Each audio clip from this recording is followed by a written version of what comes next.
kita berada di dalam pengajian kuliah subuh kita pada pagi yang mulia ini. Dan insya-Allah untuk pagi ini kita masih lagi membincangkan berkenaan dengan pengajian kitab kita, iaitu berkaitan dengan kisah para sahabat Nabi ridwanullah alaihim ajma'in.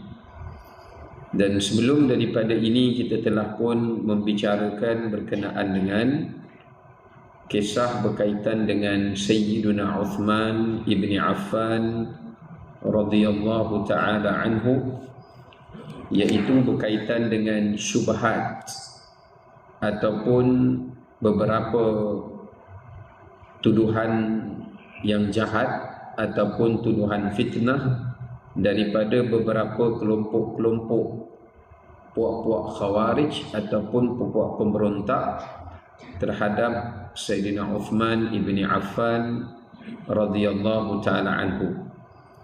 Jadi insya-Allah kita akan menyambung berkenaan dengan isu-isu yang ditimbulkan ini untuk sama-sama kita bincangkan dan apakah jawapan balas di atas setiap tuduhan-tuduhan tersebut. Sebelum ni kita telah menyentuh berkenaan dengan isu Al-Hima yang telah dibangkitkan. Demikian juga berkenaan dengan isu Al-Hakam yang merupakan bapa saudara Sayyidina Uthman ibni Affan radhiyallahu ta'ala anhu. Kemudian juga dibangkitkan mengenai isu pegawai-pegawai muda yang telah dilantik pada zaman Uthman ibn Affan. Begitu juga isu Ibn Abi Sarah yang cuba dimainkan naratifnya kerana beliau ini termasuk di antara orang yang telah pun diperintahkan untuk dibunuh oleh Nabi SAW kerana perbuatan kufurnya dan kemudian dia memeluk Islam. Baik, kita nak lanjutkan kepada perbahasan yang berikutnya berkenaan dengan tuduhan terhadap Sayyidina Uthman radhiyallahu ta'ala anhu. Antara yang dibangkitkan juga ke atas beliau adalah berkenaan dengan isu yang berkaitan dengan salat qasar. Ya, salat qasar. Antara yang dibangkitkan, mereka mendakwa yang Sayyidina Uthman ibni Affan radhiyallahu ta'ala anhu telah pun tidak mengqasarkan salatnya ketika mana Sayyidina Uthman bermusafir. Maknanya bila Sayyidina Uthman bermusafir daripada Madinah menuju ke Mekah, beliau tidak melakukan qasar. Sebaliknya beliau melakukan jama'. Jadi adalah beberapa orang yang cuba mencari ruang di situ untuk menyatakan yang Sayyidina Uthman ni membelakangi perintah Nabi dan amalan Nabi SAW. Kerana bila Nabi SAW musafir daripada Madinah, baginda pergi ke Mekah, baginda akan mengqasarkan salatnya. Demikian baginda akan jama', sama ada secara takdim ataupun takhir. Dan sepanjang baginda berada dalam keadaan tempoh musafir yang jauh daripada Madinah, baginda akan mengqasarkan salat. Jadi mereka bangkitkan hal itu. Mereka kata Sayyidina Uthman ni tak ikut sunnah. Sayyidina Uthman ni cuba ikut style dia sendiri. Sedangkan zaman Abu Bakar radhiyallahu an, zaman Umar radhiyallahu an, kedua-dua mereka ini melakukan qasar. Dan kemudiannya para sahabat yang lain, tuan-tuan, yang dengar isu-isu ni dibangkitkan oleh beberapa puak-puak munafiqin, mereka pun kata, lah betul, kami tengok kamu tak pernah qasar salat kamu. Kerana Sayyidina Uthman apabila dia berada di Mekah, dia pun jawab dengan jawapan dia mengatakan, aku tidak mengqasarkan salatku kerana aku memiliki keluarga di Mekah. Sebab orang tak tahu Sayyidina Uthman kahwin, ada isteri yang lainnya yang berada di Mekah. Jauh kat tu. Ada seorang isteri dekat Madinah, ada seorang lagi isteri dekat Mekah. Pasal apa kena jauh? Kalau dekat, susah kan. Seorang tu USG 17, seorang 18, tuan-tuan tak tenteram. Ini contoh saja, bukan semua buat. Jadi Uthman radhiyallahu an, beliau memiliki isteri juga yang berada di Mekah. Beliau ada keluarga yang berada di Mekah pada ketika itu. Jadi sebab itu dia kata, aku hanya boleh mengqasarkan salatku di dalam perjalanan. Maknanya sepanjang perjalanan dia daripada Madinah, dia nak pergi bergerak ke Mekah, dalam tempoh perjalanan musafir itu dia qasar. Tetapi sesampainya ia di bumi Mekah, dia ada family, dia ada rumah kat sana, dia ada isterinya di sana, maka dia tidak boleh melakukan qasar. Ini ulama telah bincang dalam perbahasan fiqh. 3 tempat yang kita kena tahu berkenaan dengan musafir ini. Yang pertama dipanggil mahal al-istitan, iaitu tempat mustautin kita. Tempat mustautin kita. Itu yang memang kita duduk dekat sana dan memang kita diami dekat sana dan sebagainya. Dan yang kedua dipanggil mahal al-iqamah, tempat yang kita duduk dekat sana yang menjatuhkan kita sebagai muqim, bukan pemustautin tapi pemuqim. Macam mana pula tu? Kalau kita berniat nak pergi ke satu tempat melebihi 4 hari, maka kita dah consider sebagai muqim, walaupun bukan pemustautin. Maka bila dah berniat tempat yang hendak dituju itu melebihi daripada 4 hari, tidak termasuk hari masuk dan hari keluar, kita dah consider tak boleh jamak dan qasar sepanjang berada atau sepanjang sesampai di tempat itu, melainkan dalam perjalanan. Dan yang ketiga dipanggil mahal al-asal. Mahal asal iaitu tempat asal kita, dalam erti kata tempat kelahiran. Mahal maulud, tempat kita dilahirkan. Tempat dilahirkan ini dia tak kira lah. Maknanya kalau kita dilahirkan di kampung tapi kita tak menetap di kampung, balik kampung boleh jamak qasar. Kerana tempat dilahirkan ini dia tak consider sebagai tempat yang terhalang kita daripada melakukan jamak dan qasar daripada rukhsah. Kerana Nabi SAW dilahirkan di Mekah. Nabi lahir di Mekah, bukan Nabi lahir di Madinah. Tapi bila Nabi SAW daripada Madinah menuju ke Mekah, sampai di Mekah, Nabi SAW melakukan qasar. Bererti tempat lahir dia tak dikira, tak dihitung sebagai tempat yang menghalangi seseorang itu untuk melakukan jamak dan qasar. Kalau kita consider, lihat kepada situasi Sayyidina Uthman radhiyallahu an, beliau memang mustautin. Di Madinah pun beliau bermustautin kerana ada rumah, ada keluarga. Begitu juga di Mekah pun beliau bermustautin. Beliau adalah penduduk yang mustautin di situ, maka oleh kerana itu beliau tidak melakukan qasar. Ketika beliau menunaikan tempoh haji itu pun beliau tidak melakukan qasar. Sebab tu tuan-tuan tengok kenapa Sayyidina Uthman ketika dia mengerjakan haji, ketika berada di Arafah, ketika berada di Musdalifah, beliau hanya melakukan jamak tanpa melakukan qasar. Melakukan jamak secara takdim ataupun melakukan jamak secara takhir. Baik. Dan kalau kita lihat pendekatan yang dipilih oleh pihak hasil keputusan Zakar Haji, memilih untuk jemaah Malaysia melakukan jamak tanpa qasar. Sebahagian travel agency dia buat qasar, jamak pun dia, qasar pun dia. Kerana mereka kata Nabi SAW masa menunaikan ibadat haji baginda buat jamak qasar, bukan jamak sahaja. Tetapi keputusan yang dibuat oleh pihak tabung haji adalah kerana bila orang Malaysia rata-ratanya yang pergi package ke, yang pergi muasasah ke, mereka bila pergi menunaikan haji, package mereka lebih daripada 4 hari. Melainkan tuan-tuan VVIP lah, jenis pergi pun dah sampai, masuk pun dah hari ke-8, hari tarwiyah, settle, habis terus balik. Yang tu kalau pakak-pakak menteri boleh lah kan, nak ambil package macam tu payah tu.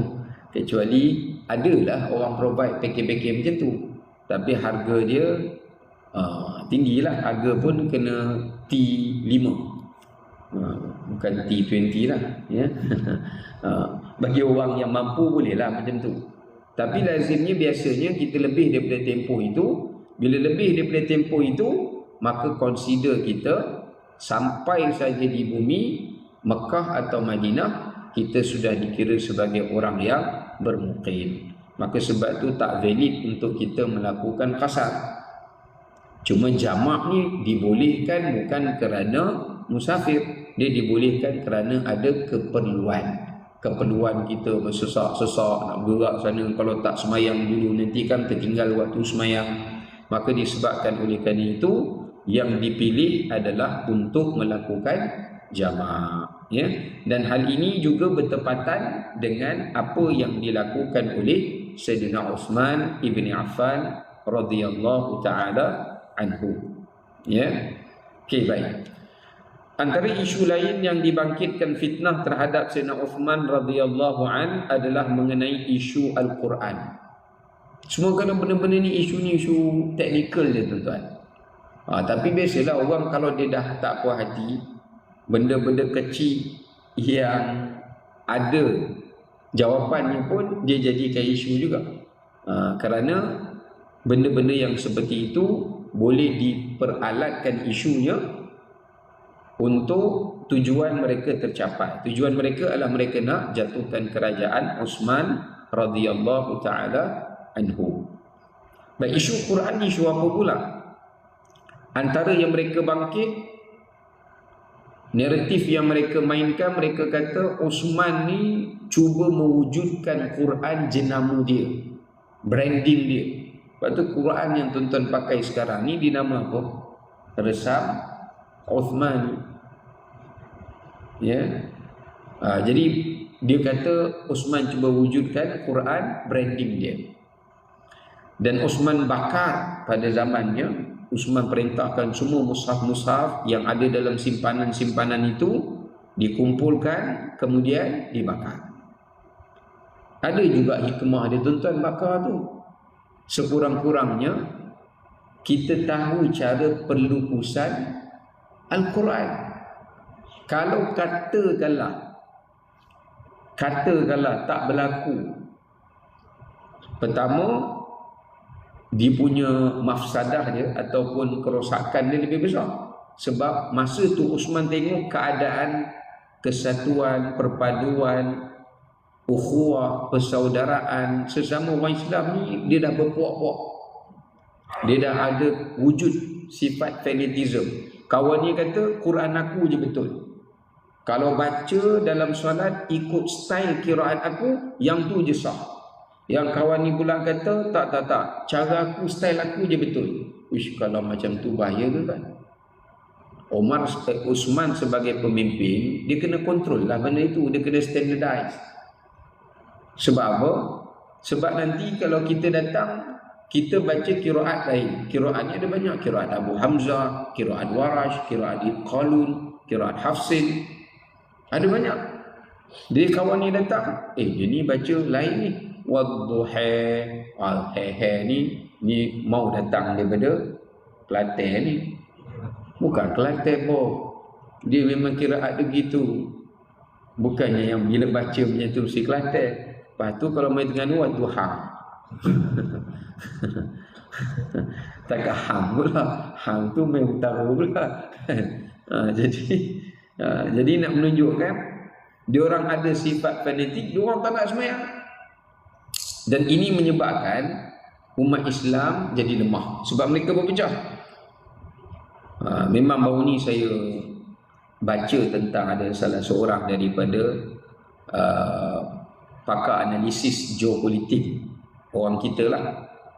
Dia kata memang daripada dulu lagi tuan-tuan, kalau nak menguasai dan nak menjajah sesuatu tempat dan sebagainya, salah satu daripadanya kita kena guna kaedah divide and rule. Kita divide kan dulu penduduk di negara tu, kemudian kita akan rule dia. Cuba kita wujudkan naratif-naratif ataupun apa-apa benda yang menyebabkan mereka bergolak daripada dalam, kemudian mereka take over. Sekurang-kurangnya mereka ada alasan.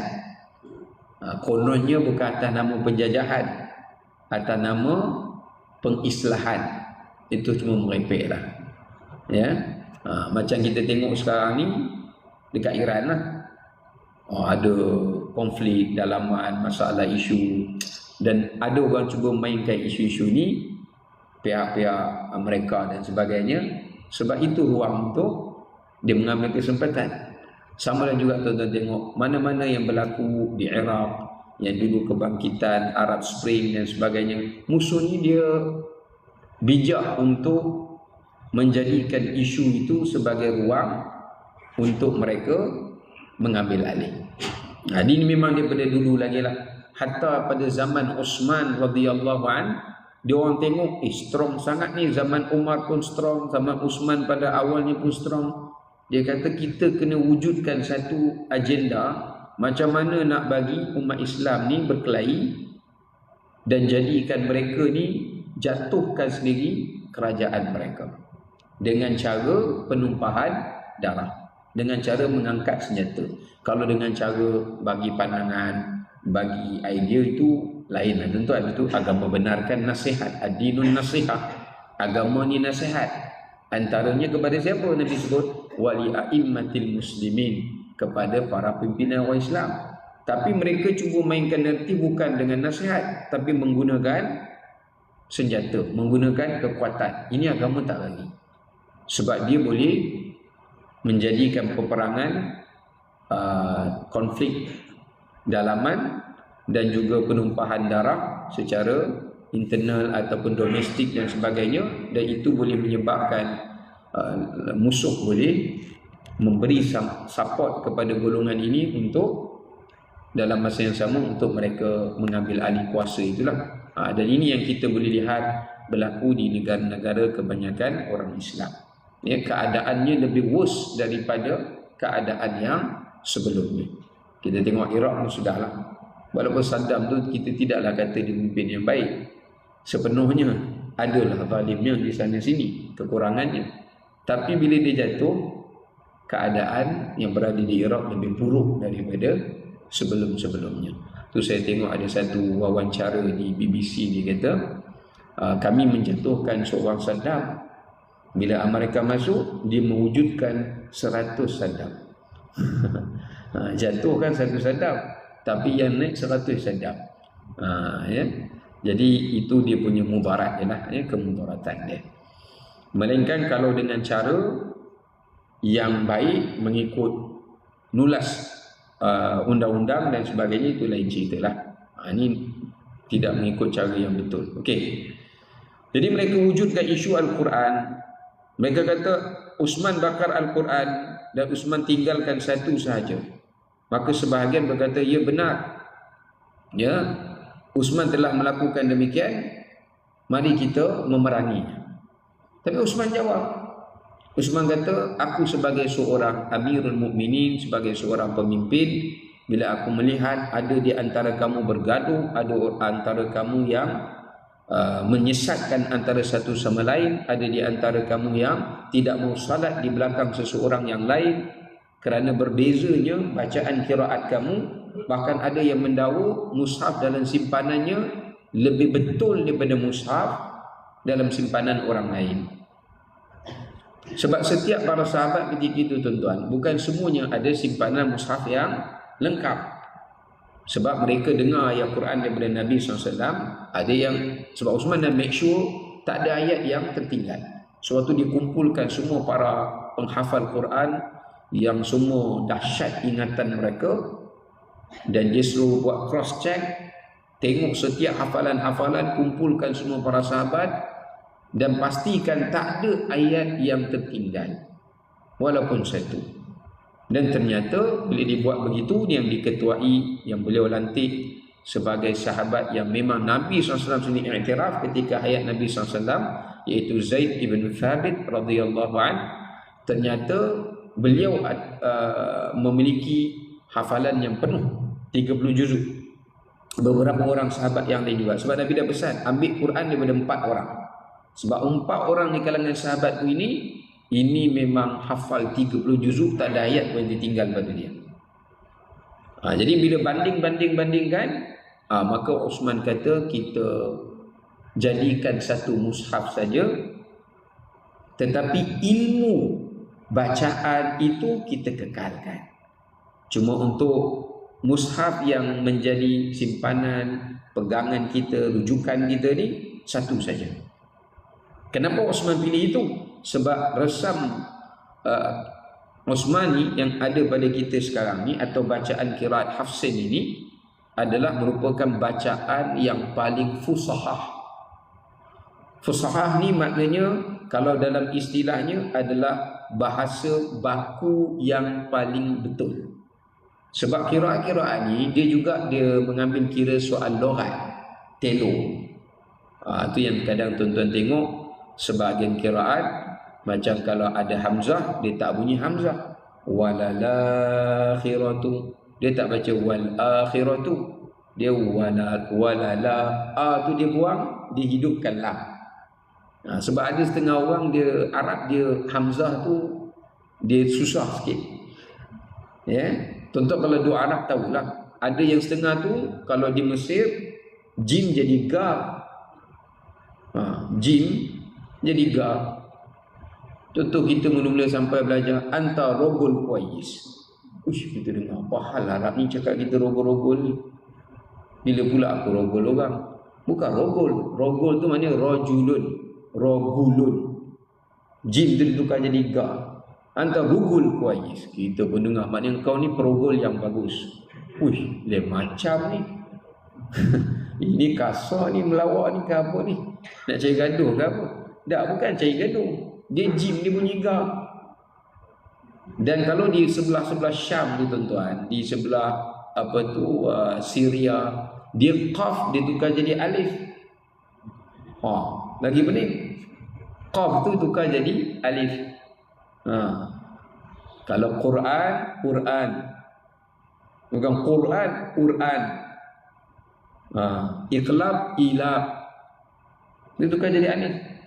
Jadi sebab tu yang kita tengok ada setengah-setengah ayat Quran yang bila hamzah dengan hamzah tu dia tak baca hamzah, dia tukar jadi huruf mad.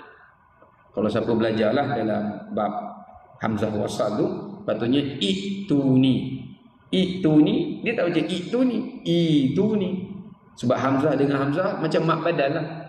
Amanu, Arab kata payahlah ni yang berbenda ni macam tercekik je. Amanu, dia tukar huruf mat. Hamzah satu lagi dia tukar huruf mat. Sebab nak bagi senang cakap. Tu style Arab. Walaupun kalimat asal dia bukan macam tu. Ini bahasa-bahasa dan seni-seni yang ada di dalam bahasa Arab. Jadi Uthman jawab. Uthman bagikan jawapan dia, mengapa dia perlu menjadikan satu mushaf dan sebagainya. Dan akhirnya puak-puak yang pemberontak ni tak puas hati lah, sebab Uthman boleh jawab semua isu tu. Dan jawapan Uthman itu ternyata adalah jawapan yang tuntas lah, jawapan yang betul, jawapan yang benar, dan sebagainya. Baik. Kemudian antara yang mereka bangkitkan lagi, fitnah terhadap Sayyidina Uthman radhiyallahu anhu. Sebab tu fitnah ni sangat bahaya. Dan itulah sebab Allah Ta'ala sebut al-fitnatu asyaddu minal qatl. Fitnah itu lebih dahsyat daripada al-qatl. Al-qatl ni pembunuhan atau peperangan. Sebab peperangan itu tidak akan berlaku melainkan bermula daripada fitnah. Itu bahaya. Ya. Sebab tu dalam hadis Nabi SAW, Nabi berpesan kepada kita, innallaha kariha lakum thalathan. Sesungguhnya Allah Subhanahu wa taala membenci pada hamba-Nya itu 3 perkara. Kalau hamba-Nya itu ada buat 3 benda ini, sebenarnya banyak benda lagi lah yang Allah boleh menjadi asbab Allah benci itu. Tapi kalau ada 3 sifat ini, memang Allah benci. Sahabat kata, apa dia ya Rasulullah? Yang pertama Nabi sebut adalah kuthratus su'al. Banyak sangat bertanya atau meminta. Allah tak suka orang macam ni. Sikit-sikit minta, sikit-sikit minta, malas nak kerja, malas nak usaha. Sama ada dia minta pinjam ke, dia minta duit ke, dia minta sedekah ke, tapi dia tak suka usaha. Sebab Islam adalah agama yang mengiktiraf dan juga memuliakan orang yang berusaha. Allah suka orang yang berusaha. Bahkan Allah sebut dalam Quran, walladzina jahadu fina lanahdiyannahum subulana. Mereka yang berusaha keras, kami akan tunjuk kepadanya jalan keluar atas setiap masalah dia. Jadi suka sangat, kerap sangat meminta-minta ni, dia boleh mengaibkan Islam. Kan? Kita tengok duduk-duduk di depan bank, orangnya sihat, dah ada duduk, bolehlah nak minta derma, tu bukan salah, tapi biar ada usaha sikit, ada effort. Contohnya dia buat jualan apa ke, dia buat ada macam buku ke yang boleh dijadikan pembelian sambil infak. Tapi kalau dia tak buat apa, dia minta saja, bolehlah Nabi sebut dia juga. Tapi bila orang-orang yang berada dalam kecemasan lah, orang yang kena musibah, malapetaka, bencana alam, benda-benda yang sudden, okey lah. Orang yang nak membaikkan antara 2 orang yang bergaduh, itu Nabi benarkan lah. Ini yang tak ada apa-apa, jadi kena ada usaha. Termasuklah yang banyak bertanya bukan untuk beramal. Tanya, Ustaz, kenapa begini-begini? Kenapa dia nama ikhlab, Ustaz? Kenapa nun tu mesti ditukar jadi mim? Saya tak puas hati. Dah asalnya nun-nun lah.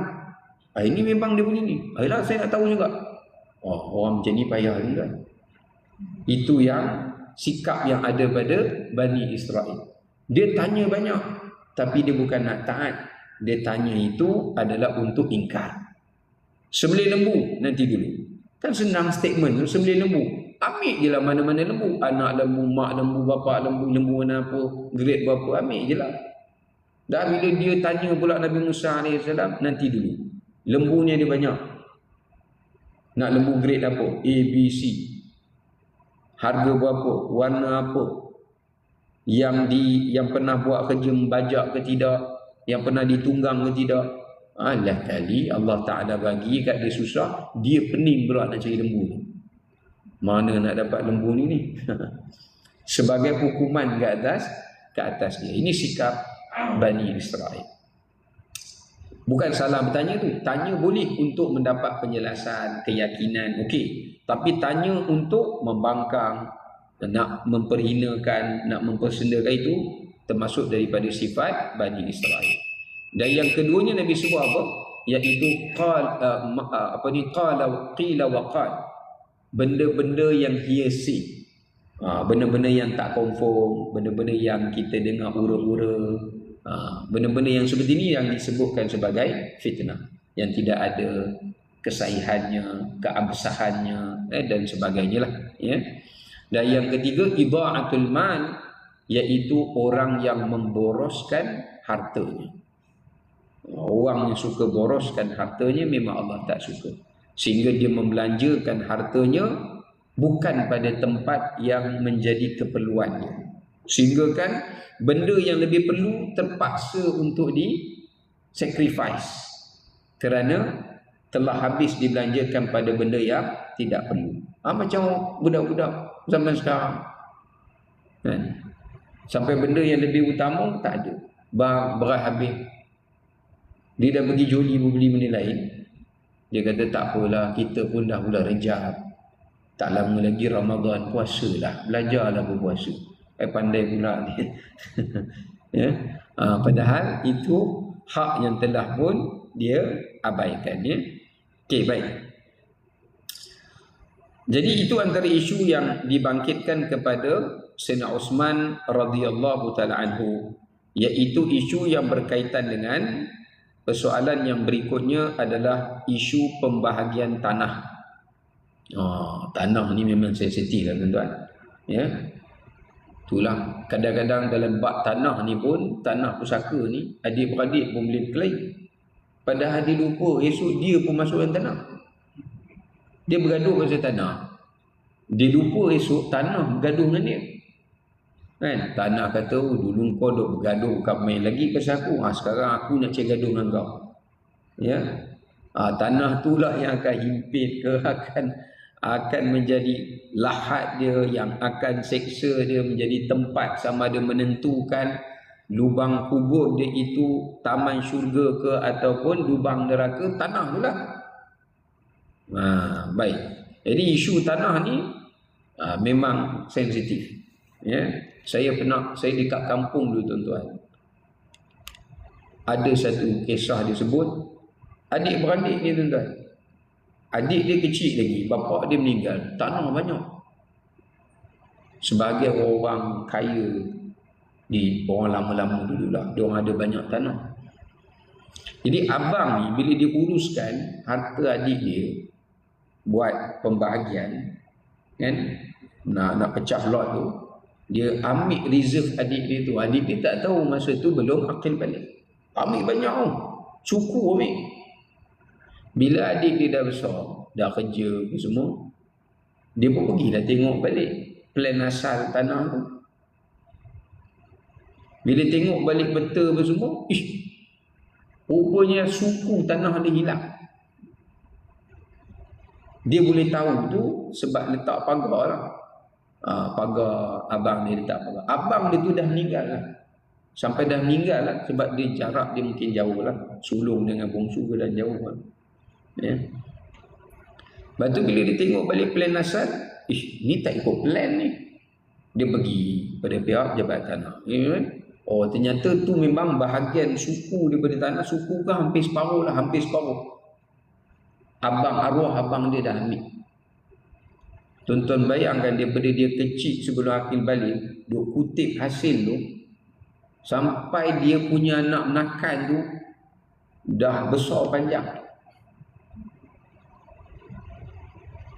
Jadi bila dia tanya, abang saya dulu tak tahu ke plan ni? Apa pula tak tahu? Ada simpanan plan tanah tu dekat dia. Lain kali dia pergi jumpa. Dia jumpalah keluarga ni. Diorang duk kolek sedap ni setiap bulan ni, kan? Yang padinya, yang hasil kebunnya. Jadi bila jumpa, yang anak-anak ni pun tak tahu lah, dia duk percaya bapa dia kan. Dapat tahu bila tengok, Allahu Akbar, macam mana ni? Yang menariknya dia kata, kira halal lah ya. Dia kata kat Pak Menakan tu, kira halal lah, kita kan adik-beradik. Nampak tu buah pedih tu. Kawan tu pulut berapa tahun-tahun dah telah. Dia kata okey lah, yang lama tu pun dia consider halal lah, cuma nak balik ikut plan yang asal. Ikut plan yang asal. Itu pun ada yang tak berhenti. Ada yang kata dah dulu takkan ayah kita silap ni, orang pejabat tanah yang silap ni. Pejabat tanah yang silap. Dia pun silap tengok ni. Nak katakan bahawasanya isu ni adalah isu yang berzaman pun yang tu memang isu yang membawa kepada fitnah, ya. Hatta di zaman Sayyidina Osman ni pun bab isu tanah pun orang jadikan sebagai ruang untuk menjatuhkan dan memfitnah Sayyidina Osman ibn Affan radhiyallahu anhu. Padahal kalau tuan-tuan baca dalam hadis Nabi sallallahu alaihi wasallam, Nabi ada bersabda, man akhadha shibran, siapa yang mengambil satu jengkal, shibran min ardi akhihi zulman, siapa yang mengambil sejengkal saja daripada tanah milik saudaranya walaupun dengan secara zalim, maknanya sengajalah. Kalau dulu zaman dulu tak ada pelan ke apa tu lain lah, tapi biasa dah ada dah. Sejengkal tu tuan-tuan, Nabi sebut tawaqahullah, Allah akan ketuk dia, tenggelamkan dia dalam tanah sehingga ila sabi ardi, sehingga dasar yang ketujuh. Kena azab kubur lah tu. Itu sejengkal. Sejengkal ni bukan banyak mana pun, sekaki pun tak sampai ke sejengkal ni. Bayangkan kalau berkaki-kaki, ya, bergelung-gelung, ekar-ekar, hektar dan sebagainya. Yang tu tak larat nak tanggung lah. Ya, kecuali kalau dia dapat penghalalan, kemaafan. Ya. Okey. Mereka juga mengatakan bahawa aku telah memberikan tanah kepada orang tertentu. Bagi tanah kepada sahabat-sahabat tertentu. Dia dapat tahulah. Yang ni dapat tanah, yang ni dapat tanah. Pasal apa kami tak dapat? Ya. Zaman Nabi SAW dulu, tuan-tuan, orang tak berani lawan sebab Nabi tu Nabi bukan setakat pemimpin, tapi dia Nabi. Itu pun ada orang lawan. Masa Nabi SAW bagi harta rampasan perang, ada yang bangun, wahai Muhammad, kau tak berlaku adil ni. Ni apa ni? Sampai Nabi SAW kata, kalau Rasul Allah pun tak berlaku adil, siapa lebih adil daripada Rasulnya? Orang tak berani lah. Ya? Orang tak berani lah. Tapi ini bukan Nabi, ya, bukan juga Rasul, nama saja Haji Rasul. Dia bukan Rasul utusan Allah pun, nama je. Ada satu masjid saya pergi, nama haji tu Haji Rasul. Jadi orang panggil dia Rasul. Saya kata nama Rasul tak apa, jangan mengaku Rasul sudah lah. Kalau mengaku Rasul susah, kita panggil jawatan agama lah, tangkap ni. Baik. Maka dia berkata, golongan Muhajirin, Ansar dan selain mereka telah terlibat dalam pembukaan tanah tersebut. Ya. Maknanya pernah di zaman Umar ni polisi dia, kalau ada sahabat Ansar dan Muhajirin pernah membuka beberapa tempat jajahan dengan perang, Umar tak bagi tanah tu pada mereka. Kalau zaman Nabi SAW, Nabi kena bagi. Sebab itu dipanggil habuan atas peperangan yang dia hadir tu. Ganjaran dia lah, reward dia. Harta rampasan perang dipanggil salam. Jadi bila zaman Umar tengok kalau Umar buat polisi macam tu, nanti orang yang pergi perang ni banyak tanah. Tapi kerajaan Islam sendiri tidak ada tanah. Zaman Uthman terbalik, tanah tu jajahan dah makin luas. Tetapi ada orang-orang Muhajirin dan Ansar yang mereka ni dulu pernah hadir perang, tak dapat tanah. Yang awal-awal zaman Abu Bakar pergi perang dapat tanah. Jadi Uthman kata, kesianlah kawan-kawan ni. So Uthman pun kata, kita dah ada banyak reserve tanah, ambillah sikit ni, bagilah kat sahabat Muhajirin ni, bagilah juga sahabat Ansar ni. Demo yang tak puas hati ni, dia bangkitkan isu. Dia baru hidup zaman Alfa. Dia tak tahu zaman perang dulu tu. Bahasa mudah kita lah, dia generasi terkemudian. Dia tak tahu jasa generasi yang sebelum dia tu buat apa. Bila dia dapat tahu macam tu, dia bantai lah. Kami tak dapat apa, bagilah seorang satu. Hang baru hidup, kawan ni hidup berperang bersemua, cedera sana, masuk hospital, keluar hospital, luka perang. Dia tak tahu sejarah itu. Jadi orang timbulkan isu. Itu yang Uthman kata, golongan Muhajirin dan Ansar ni, mereka pernah pergi membuka tanah itu, tapi masa itu tidak ada maslahat untuk beri tanah tu lagi pada mereka. Sebab Umar nak kekalkan bila tanah kerajaan Islam banyak, hasilnya dapat pulangan kepada income pendapatan kerajaan. Tapi bila tanah kerajaan Uthman tu dah makin besar, bagilah sikit, kan banyak mana pun. Bila tanah itu dibuka oleh mujahidin yang berjihad, kalangan mujahidin ada yang menetap di situ, ada pula yang pulang ke tempat asal. Bagi siapa yang pulang, kata Uthman, aku jualkan tanah tersebut dengan persetujuan mereka. Lalu aku berikan pada mereka bahagian masing-masing. Ya, asalnya dulu kalau dia buka satu tempat, itu habuan dia orang, dia kena duduk kat situ. Tapi ada setengahnya jauh dengan Madinah, dia kata tanah. Balik lah. Bila balik, Uthman consider dia jual tanah tu, Uthman bagi dia pampasan lah. Macam tu. Tapi kalau yang tak nak balik, dia kekal, tapi dia baliklah juga, dia berulang alik lah. Tanah itu diberikan haknya kepada mereka, ya. Jadi kalau kita lihat pada semua tipu daya ini ataupun fitnah-fitnah ini sengaja dibangkitkan oleh golongan-golongan yang menjadi tulang belakangnya, kepala dia, mastermind dia adalah Abdullah bin Sabah. Siapa Abdullah bin Sabah? Iaitu merupakan seorang Yahudi. Ya, seorang Yahudi. Sebab tu Yahudi ni daripada dulu tuan-tuan, mereka memang mastermind. Tuan-tuan tengok baru ni kenyataan Trump, dia kata the biggest lobby dekat US, Jewish lobby. Dia mengaku. Jadi nak kata apa? Jadi bila pelobi tu lagi paling besar kepada ahli-ahli senat, ahli-ahli politik dia dan sebagainya, so kena dengar cakap. Siapa pun naik memang kena begitulah. Ya, sebab orang Yahudi ni mereka hidup ada agenda, mereka ada plan. Cuma tuan-tuan, mereka ni walaupun Allah bagi bijak, ada plan jangka masa yang panjang, tapi mereka plan semua yang tak baik. Itulah istidrajnya. Kalau mereka plan yang baik, mereka boleh jadi afdalul ummah dekat alam ni. Yang Allah pernah sebut mereka ini, wa anni faddaltukum 'alal alamin. Aku lebihkan kamu ke atas umat yang lain.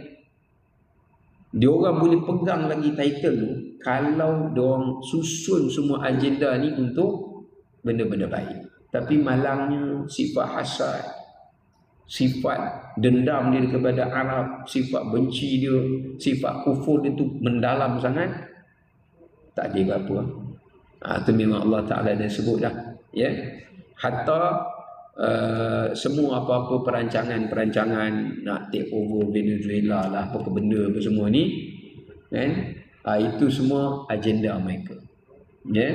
Agenda mereka satu nak splitkan isu-isu yang belum settle yang berada di Palestin tu. Yang nombor duanya, dia nak cari pula reserve kerugian perang yang dah begitu banyak. Mesti mereka nak kena cari jangka masa panjang, ya, apa perancangan mereka nak kuatkan, ya, diri mereka dan sebagainya. Ini semua, ya, adalah merupakan salah satu daripada agenda mereka. Ini kita tuan-tuan boleh tengok sendiri di dalam ayat Al-Quran yang mana Allah Ta'ala sebut dalam surah Al-Ma'idah, kullama awqadu naran lil harbi atfa'aha Allah. Allah sendiri sebut orang yang suka mencetuskan apa-apa saja perpecahan, permusuhan di dalam hal ini adalah orang-orang Yahudi.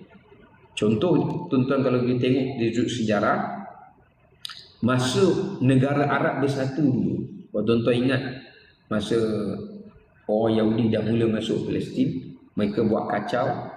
Masa tu negara Arab bersatu. Perang kan berlaku, perang Arab Israel. Perang. Bila perang, Arab kalah lah. Tapi mereka takut Arab ni bangkit, mereka bersatu lagi, mereka kuatkan diri mereka.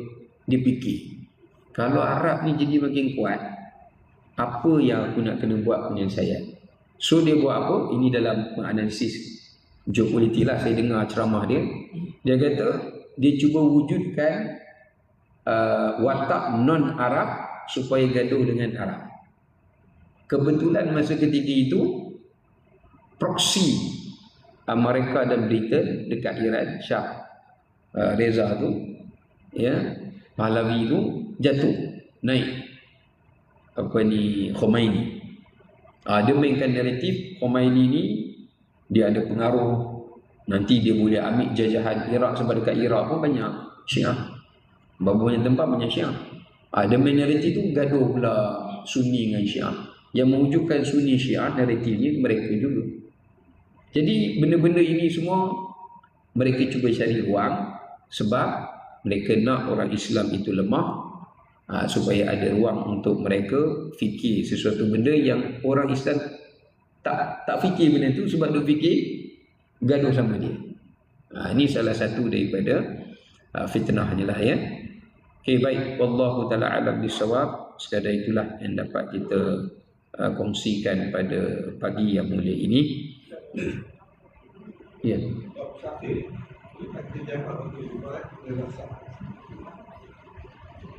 Bab Musafir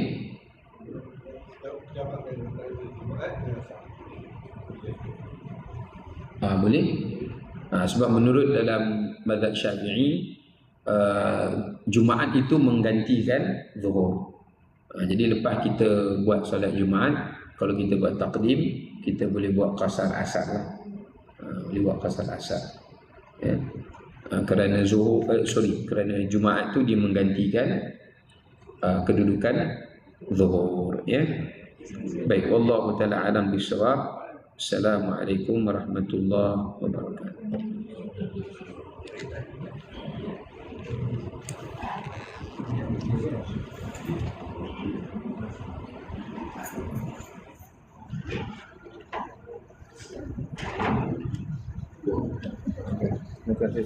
Mesti tu masih cuak.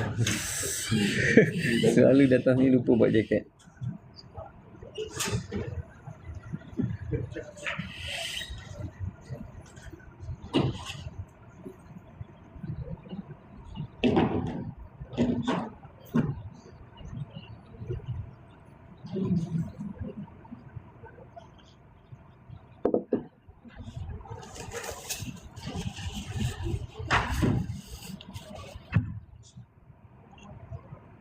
Okay, terima kasih semua.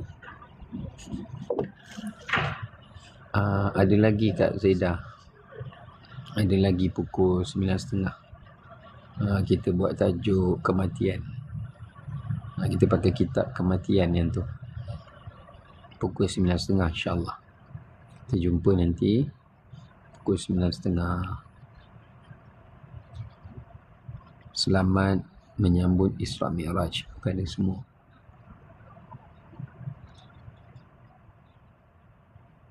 Typo. Salam duha, ingat sakam tu. Tak apa, biasalah tu typo.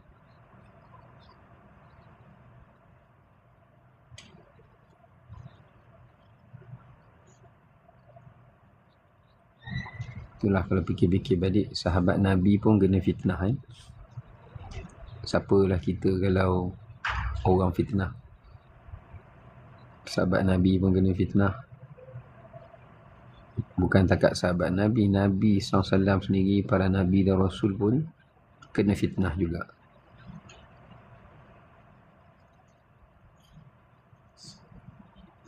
Manusia wanita yang termulia dalam yang Allah rakamkan dalam Quran, Sayyidatina Maryam pun kena fitnah juga. Ya. Dari SG 4, Masya Allah. Zack daripada SG 4 ni. An-Nur, Masjid An-Nur.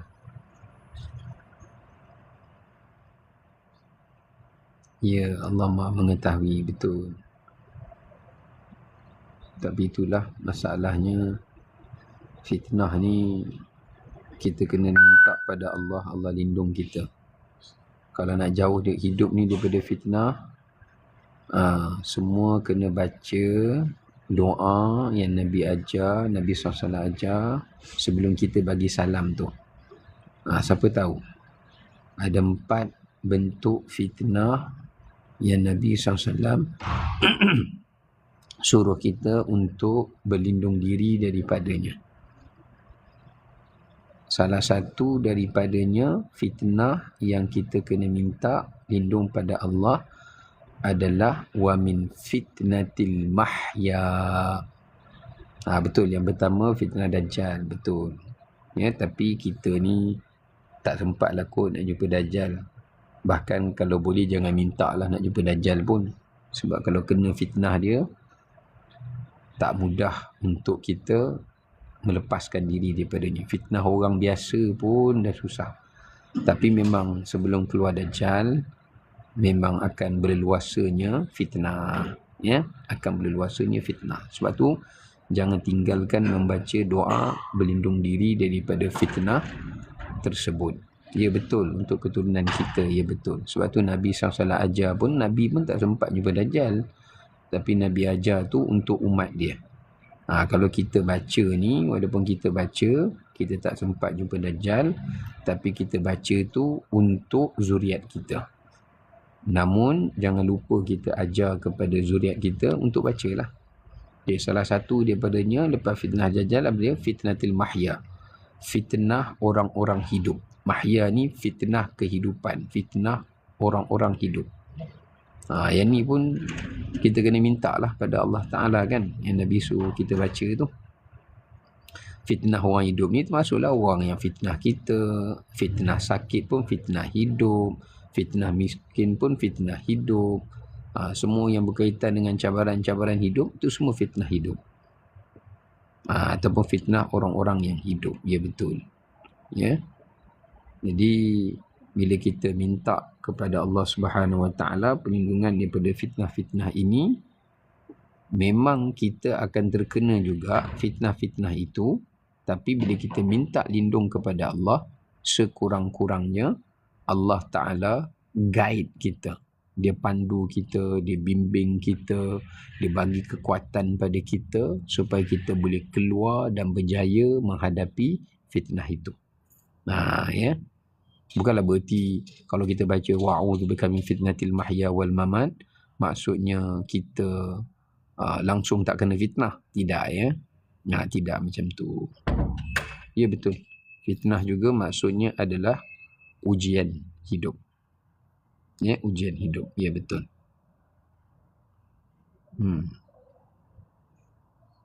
Sekarang ni kat tempat kerja pun kena fitnah. Kerja elok-elok baik pun kena. Kan? Buat kebaikan pun kena fitnah.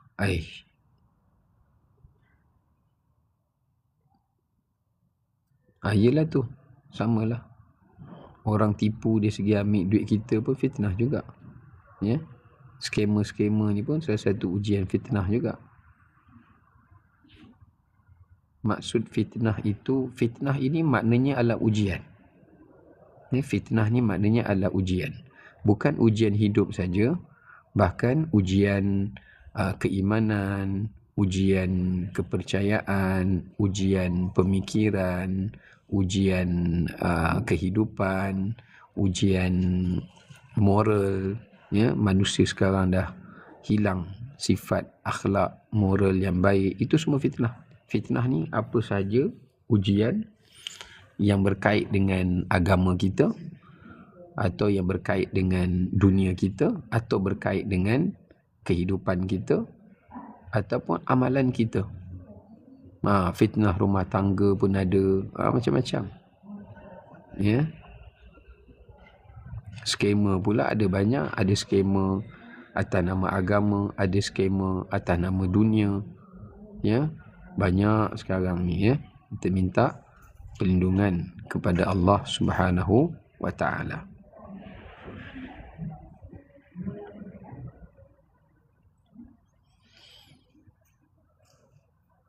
Ya, ujian yang besar.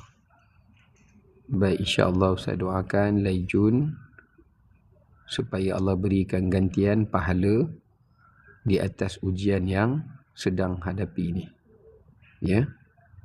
Pak kita ingat macam ni je lah. Apa pun fitnah yang kita hadapi dekat dunia ni, sebenarnya Allah nak elakkan kita fitnah di akhirat. Redha, ya. Kita belajar redha. Sebab Apa pun fitnah yang kita kena kat dunia ni, sebenarnya Allah nak prevent kita daripada kita kena fitnah kat akhirat. Fitnah akhirat tu apa? Ujian lah. Ujian duduk lama kat padang mahsyar, ujian kena duduk bawah terik matahari sejengkal, ujian kena hisap yang panjang. Agak-agak mana kita nak? Kan? Baik kat dunia ni. Sebab dunia ni kita kena fitnah macam mana pun dia tak lama. Dia tak lama. Orang yang fitnah kita pun akan mati. Dia dah tak boleh nak terus fitnah kita dah. Ya, kita yang kena fitnah ni pun akan meninggal juga. Tak lama hidup kat dunia ni. Tak lama. Ya. Tapi kalau ke akhirat tu 50,000 tahun, sanggup ke kita nak menghadap ujian-ujian fitnah akhirat ni 50,000 tahun? Sanggup ke? Tak sanggup kan? Nah, lebih baiklah Allah menguji kita dekat dunia ini. Kerana itu salah satu isyarat yang Allah Ta'ala nak selamatkan kita, nak meringankan bagi kita, nak melepaskan bagi kita fitnah ujian di hari akhirat. Ya. Ya, betul. Fitnah akhirat tu lebih besar mudaratnya. Sampai dalam ayat Quran Allah sebut, فَإِنْ يَصْبِرُوا فَالنَّارُ مَثْوًى لَهُمْ. Kalau kamu ni mampu bersabar, Allah cabar orang kafir. Kalau kamu ni mampu bersabar, sabarlah kamu di hari akhirat. Memang orang tak boleh sabar, ya. Kat dunia ni, ya, pasangan kita pun ujian, fitnah. Anak-anak pun fitnah bagi kita. Tapi walaupun anak-anak fitnah bagi kita kat dunia, pasangan fitnah bagi kita kat dunia, tapi anak-anak dan pasangan juga boleh menjadi kebaikan untuk kita dekat dunia. Dekat akhirat, pasangan dan anak kita lagi memberi fitnah pada kita berbanding dekat dunia. Ya. At least kat dunia, kalau anak tu ada kebaikan dia buat, kita dapat. Ya. Kalau pasangan kita adalah pro and cons dia kan. Adalah juga manfaat tu kita dapat rasa duduk dengan dia. Tapi kalau ke akhirat, pasangan, anak-anak, semuanya nak survive. Semuanya nak masuk syurga. Masa tu, dia tidak akan bagi ruang kepada kita sikit pun. Melainkan dia akan cari salah sana sini, asalkan dia boleh masuk syurga Allah. Itu yang Allah kata dalam Quran, yauma yafirrul mar'u min akhihi wa ummihi wa abihi wa sahibatihi wa bani. Hari manusia lari tengok anak dia, lari tengok mak ayah dia, lari tengok pasangan dia. Pasal apa lari? Larilah sebab mereka ni semua musuh kita di hari akhirat. Orang paling dekat dengan kita inilah yang paling akan menjadi musuh utama kita di akhirat. Mereka inilah yang akan mengambil pahala-pahala kita dan menuntut di hadapan Allah hak-hak mereka yang kita culas untuk menunaikan. Penat tu, memang penat. Ya, memang penat. Dia tak akan bagi chance punyalah. Anak-anak ke, pasangan ke, adik-beradik ke, mak bapak ke, dia tak akan bagi peluang. Dia tak akan bagi chance kat kita. Ini lebih takut. Ya, sebab itu kalau anak menjadi ujian bagi kita di dunia, kita cuba hadapi ujian itu. Dan kita doa minta, ya Allah, kalau anak tu dan pasangan ni menjadi ujian bagiku di dunia, tapi jangan kau jadikan mereka ujian untukku di akhirat. Itu kita kena minta. Ya, kita akan jadi muflis. Betul, kita akan jadi muflis. Sebab tu, biarlah kita berdoa, ya Allah, kalau kau sudah pun menguji kalau kau dah jadikan anak-anakku ni ujian bagiku kat dunia, kau dah jadikan pasanganku ini ujian bagiku kat dunia, tak apa, aku boleh menghadap, ya Allah. Aku masih boleh menghadapinya, aku masih boleh bersabar. Tapi jangan kau jadikan mereka ujian bagiku di akhirat. Tolonglah ya Allah, jangan. Ya. Itu kita kena minta, ya. Kita kena minta. Ya, betul Kak Kak Masrifah, ya. Tapi itulah, kita ni macam mana pun kita cuba tunaikan amanah yang terbaik, pasti ada kekurangannya juga di sana sini, ya. Tu kita tak boleh nak elak lah kan, sebab kita pun bukanlah perfect, ya. Kita pun kadang-kadang ada naik turunnya, ya. Tapi kita cuba buat yang terbaik lah. Kita cuba buat yang terbaik. Cuma di hari akhirat, kurang yang sikit itu pun boleh menjadi tuntutan di hari akhirat. Kekurangan yang sikit daripada kita itu pun boleh menyebabkan mereka akan memusuhi kita di hari akhirat. Sebab masing-masing nak survive, masing-masing nak selamatkan diri daripada api neraka dan sebagainya, ya. Inilah benda yang sangat menakutkan, ya. Yang kalau kita muhasabah, memang kita akan rasa, ya Allah, nak masuk syurga ni bukan senang, ya. Tak semudah setakat kita berdoa, ya Allah, masukkan aku ke dalam syurga, ya. Tidak semudah itulah, tidak semudah itu. Sebab itulah kita masuk syurga dengan rahmat Allah, bukan kita masuk syurga dengan amalan kita. Kita masuk syurga dengan rahmat Allah, ya. Jika Allah rahmat kita dekat dunia, anak kita jadi baik. Kalau Allah rahmat kita dekat dunia, pasangan kita pun boleh jadi baik. Cuma nak dapat rahmat Allah tu, kita kenalah buat benda yang mengundang rahmat Allah, ya. Buat apa suruhannya, buat amal soleh yang terbaik, buat yang sebaik-baiknya, barulah Allah turunkan rahmat dan berkatnya, dan asbab itu akan diberikan juga kepada rahmat itu kan luas. Berkat Allah tu kan luas. Jadi bukan kita je akan dapat, bahkan pada pasangan, pada anak-anak kita, keluarga kita. Sebab tu saya teringat, saya tutup dengan perkataan, sebab jemaah dah tunggu saya. Saya tutup dengan perkataan Sufyan Ibn Uyainah rahimahullah. Dia kata apa? Tidaklah aku melakukan sesuatu dosa kepada Tuhanku. Ni tara ulama' ni, kan? Dia kata setiap kali kalau aku lakukan dosa kepada Tuhanku, Allah akan beri kepada aku kesan-kesan dosa. Jadi anak murid dia tanya, apa kesan-kesan dosa itu? Bila Allah bagi kita rasa kesan dosa, maknanya itu Allah hendak kita bertaubat. Tapi kalau orang tu buat dosa, dia tak ada rasa kesan dosa, maknanya dia telah sebati dengan dosa tu. Dia memang susah nak taubat, melainkan dengan hidayah Allah. Pertama dia kata, aku akan rasa tak tenteram, rasa gelisah, rasa gundah gulana, rasa cepat marah, emosi kita jadi tak stabil. Siapa pernah rasa macam tu? Kalau semayang lambat je, tiba-tiba kita rasa macam kita ni senang temper, lepas tu kita jadi macam kalut, kita jadi macam tak tenteram, kita jadi macam serba hati tu, emosi tu memang akan split. Kesan dosa. Ya, perhatikanlah. Tengoklah, kalau kita buat ada apa-apa kesalahan, mesti jiwa kita Allah akan jadikan dia tak tenteram. Sebab itu reminder daripada Allah Ta'ala. Ya, rasa bersalah lah. Kadang-kadang rasa macam jiwa ni rasa macam teringat-ingat kenapalah aku buat macam ni. Kadang rasa macam cepat marah. Ada benda je lah yang tak kena. Ya. Yang kedua, kita akan kesan daripada dosa itu juga menyebabkan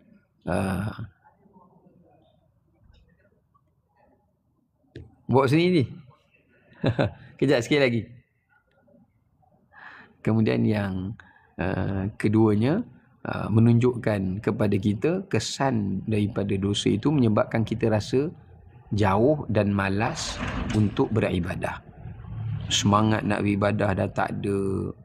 Dah mula rasa macam tak larat, rasa macam malas, rasa macam nak berehat je, nak menjauhkan diri je sekejap, ya. Mesti ada akan rasa itu, kesan dosa tu. Itu yang menyebabkan kita hilang istiqamah tu. Punca kita hilang istiqamah tu sebab kesan dosa tadi itu. Sebab tu bila kita ada rasa feeling kesan dosa tu, cepat-cepat pergi ambil wuduk, solat taubat. InsyaAllah kesan dosa tu hilang. Patut istighfar pada Allah Ta'ala. Jangan biar kesan dosa menguasai jiwa dan diri kita. Jangan.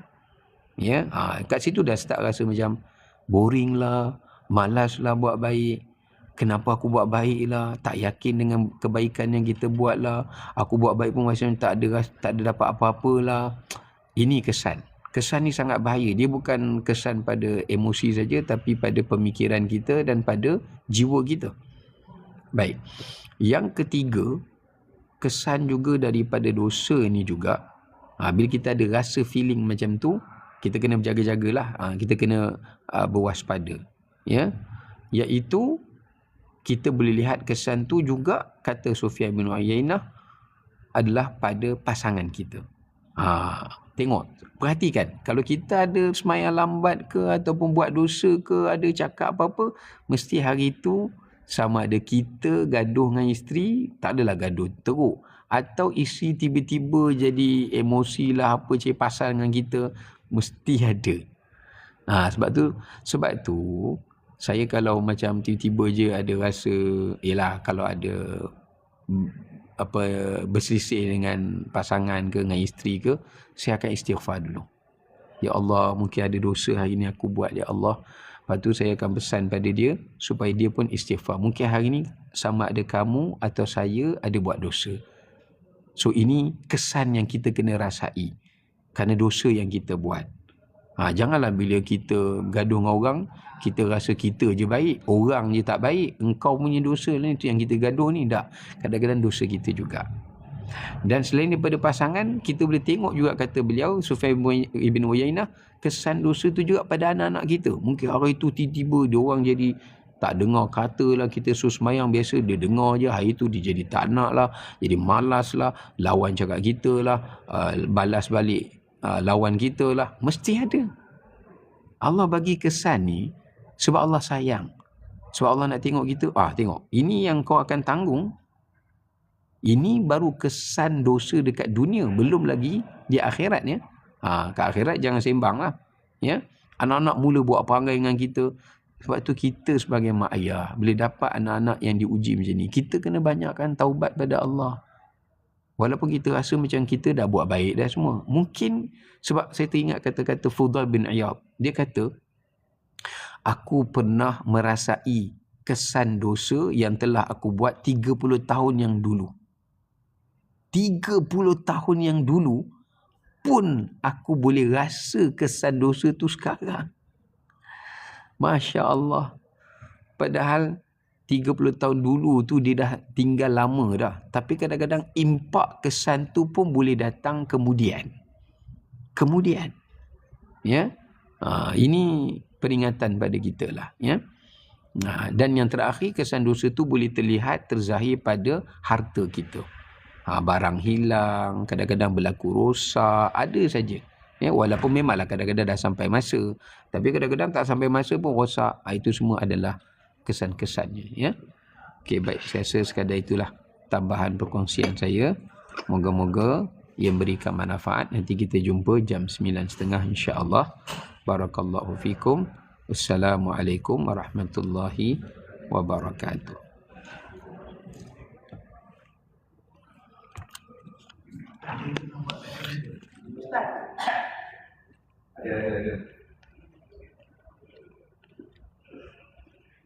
Ada menu special lah ni.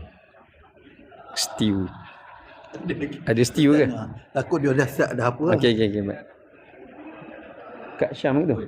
Jadi live tak habis lagi. Tak habis. Kau habis? Nak bagi per habis. Depa dah tanya soalan.